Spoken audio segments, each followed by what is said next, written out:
Hello, welcome back. This is Keith All, and today we're going to learn about the SUMPRODUCT function again, but we're going to be using it a little bit differently. And that is, we're going to be using it as a lookup function. So, for example, let's say I want to find the February sales for office supplies. So, this is the formula that we're going to be looking at in more detail. But and it's going to be dynamic. So we're going to look for February. Let's select February, and we're going to be looking for office supplies. So we're going to look for the account name, office supplies. And as you can see, it returns $450, which matches up here. So we're going to dive deep into this formula, and we're also going to learn something about name ranges and conditional formatting, and of course data validation list, because that's what this selection value here is, how it makes it dynamic for this SUMPRODUCT formula. So let's dissect this formula. First of all, as you can see up here in the formula bar, I have what we call named ranges. So basically, it's easier for us to understand the formula once you look at it. So, first of all, I set up a name range for all the values in my data set right here, excluding the headers and the row column values here. So I highlighted that, and all I did was go up to the name box here up in the upper left-hand corner, and I named it monthly values. I did the same for the column headers. I highlighted all the column headers, and I named it up here as months. And I also did the same for account names. So I highlighted all the account names, went up to the name box, and just typed in a name that I felt that was necessary.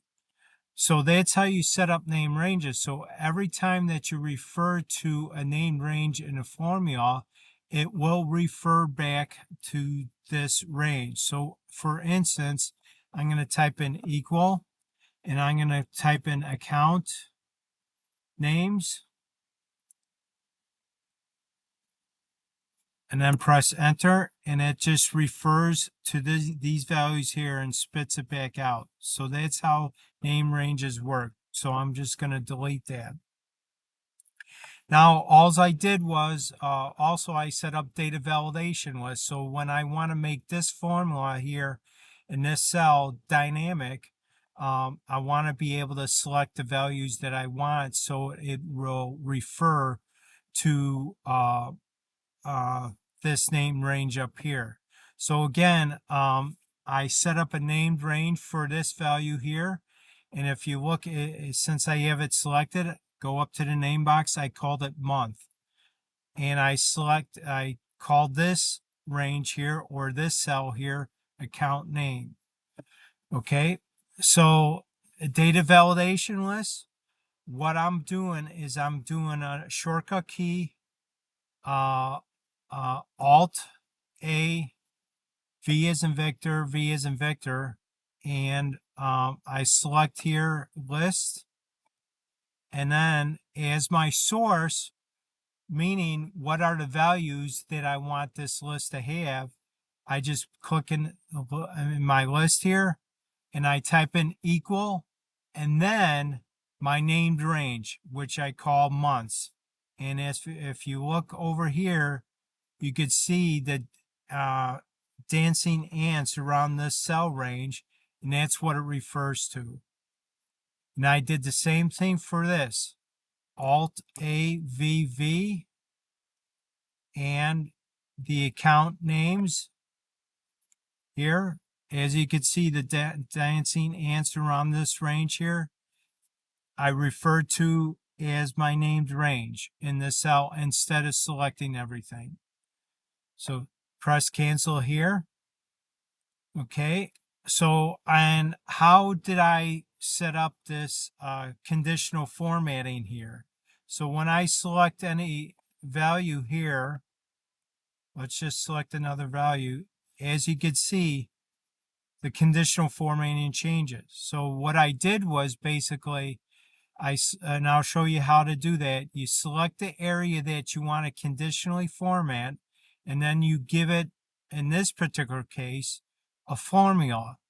So basically, it goes through that entire range that you select, and it's going to check whether or not this cell, it starts in this upper left-hand corner of the cell range that you select, and it checks whether or not this value here is equal to this value here. If it is equal, then it'll go through the conditional formatting that I set up. If it doesn't, it goes through to the next cell. And it continues on through here, cell by cell, row by row, and it looks for a condition to be true.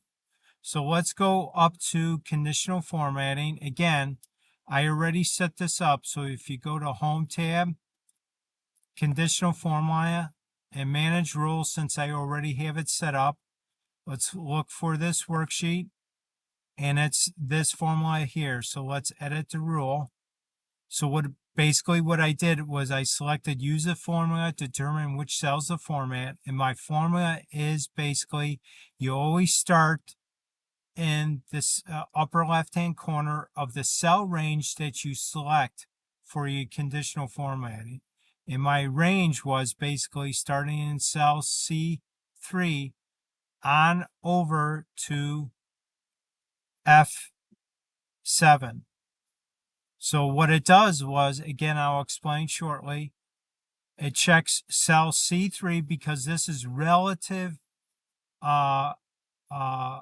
formula here, cell C3, there's no dollar signs over it.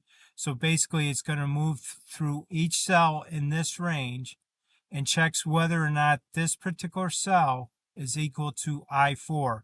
I4 is absolute because I don't want it to change. I always want these values to check against what the value is in I4. Okay, let's close out of that. So we got that out of the way. Now let's look deeply into the sum product formula. Sum product formula is basically, it takes a series of arrays, okay, and then in this particular case, we're multiplying them together to get a true or false value. And a true or false value in Excel converts to a 1 or a 0, meaning a true value equals 1, a false value equals 0. So we're going to dive deeply into that. So let's first start with the first array. In my formula, I refer to my name range, which was monthly values. So if I highlight this in the formula bar, you can see what happens here. It returns the value. So let's press F9, and it basically gets all the values in that range for monthly sales. Okay, and it gives us an array back. And as you can see, the values are first separated by commas, and then it gets to a semicolon. So basically what that does is, if I paste this into any cell within Excel, it will print out basically cell by cell in the first row. Once it hits a semicolon, it goes down to the next row. And let's press escape out of here, and I'll show you what's happening here. So I took those values out of there with Control C. I came down here and I pressed equal sign and then pasted in this constant array. This constant array is surrounded by curly braces, and it will print out basically the values in this array starting from the cell that you put this into. Again, it'll take 10,000, put it in the first cell, go to next value, 12,000. It stays in the same row until it encounters a semicolon. Once it encounters a semicolon, it goes down to the next row, as you can see here. So that's how we got that. So that's the evaluation of the first array in this formula. So let's go back over here. Let's evaluate this, months. So I'm just going to highlight months. Again, it's going to get the values of my named range called months. If I press F9, as you can see, it gets those values and puts it into a constant array. So if I come down here and I put those values here, what it does is, since the array is in a one row, 4-column format, so that's why we have this like here, one row, 4-column format. And now let's evaluate this formula here, which is it's checking for months equal to the value, the account or the month named range, which is whatever the value is in this right here, I here. So it's evaluating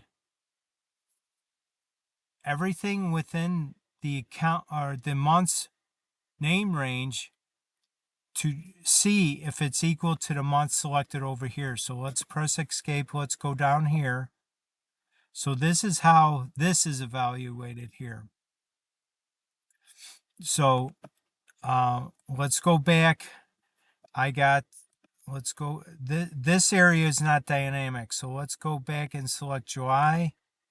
And then I believe I set the formula up to miscellaneous expenses here. Okay. So basically, that second part of that formula is checking whether or not this array is equal to the value that I selected in over here, January. So since this value is equal to January, it returns true. Then it checks again in this array, is this value equal to January? No, it's false. So it continues on through this array right here to check whether or not the selected value up in the formula over here is equal to January.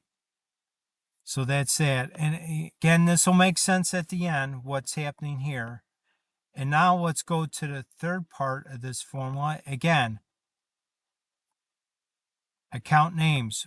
This evaluates to all the values in my named range called the net account names. And this value here, account name, is equal to miscellaneous because that's what I selected over here. So if I come over here, highlight both of this, it returns this array here because it's checking whether or not the values in account names equal to the selected value over here. And let's press escape over here. And this is how it evaluates over here, false. So it's checking whether or not this here is equal to a miscellaneous, which it doesn't. That's why it's returning false. And over in the last item, it checks whether or not this value here is equal to miscellaneous, which is true. So now let's put this all together, and hopefully this all makes sense. Let's evaluate all this together. So let's highlight everything here. It returns one array. Let's press F9, and it returns all these zeros. And it returns a number. So I'm going to press Control C, escape. Let's go over here. I'm going to press equal sign, press V to paste it. It creates a new array of values here. So this is what's happening here. It's checking whether or not the value in this first array in this formula, okay, is equal to January, which it is, but is the account name equal to miscellaneous. So let's see, the first value in here, it's equal to January, but the account name is not equal to miscellaneous. If you look up here in an array. Okay, so that's why this value is 0. Let's go over to the second value here. Is this value here equal in the January column, which it isn't? So that part is false. Is this value equal to the account name? Okay, account name here is sales value. So that also returns false. So this is why this value is 0. So it continues on through this multiplication process, okay? Because if you take if you multiply, let's go back up here. So if you take whatever this returns here, in the case true and false, but it eventually converts to ones and zeros. If it takes a true times a false, it's going to return a false. If it takes a false times a false, it returns false, 0. If it takes a true here and a true here, it returns a 1. So it continues on through that process, and as you can see, once it gets down to here, let's press escape. Once it gets down to here, excuse me, sorry about that, I had to cough. But anyways, I'm back, so let's go back down to here.